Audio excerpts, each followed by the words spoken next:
May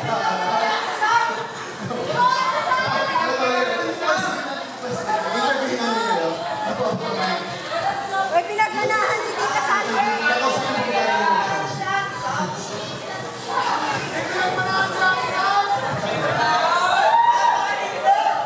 No much kasi.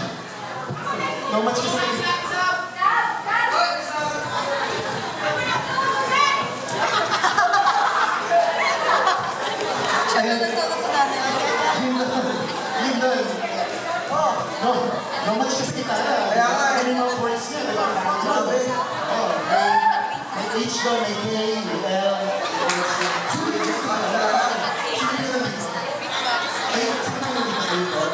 Pwede po magtanong. Ano pong instrumento to?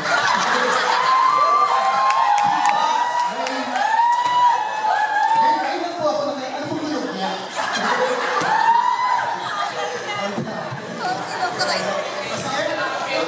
So, kausap na natin mga judges natin. Ano po masasabi niyo? Sasabi niyo sa Aegis Band? Any violent actions? Ay, yan!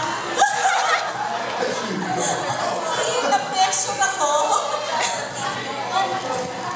Actually, last year, nandito na ako.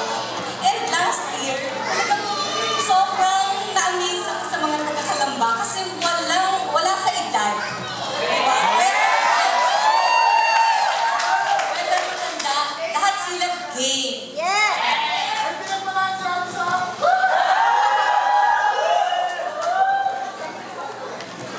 Nakaka-overwhelm pagka pinapanood mo sila eh.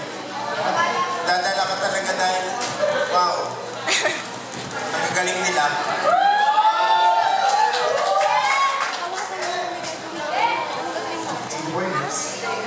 Naunahan ako ng Tetra eh. Actually, yun din nasasabihin ko, I feel so young.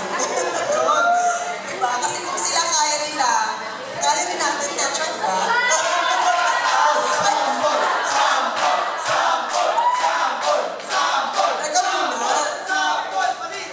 Ang gagaling nila eh, wala na kaming magagawa.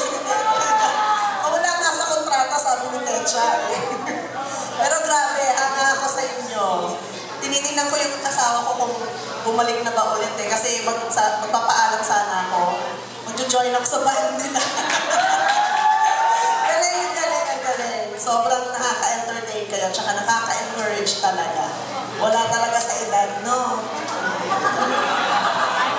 Ang galing ng band nyo eh. Ages na ages ang damit nyo kanina eh. Pwede ba akong maging manager nyo? Yeah! Grabe, bagong talent na naman. Hindi, actually po may manager. Ako po yung manager niya. So tayo sa December 24, may nasa SM Kalamba kami.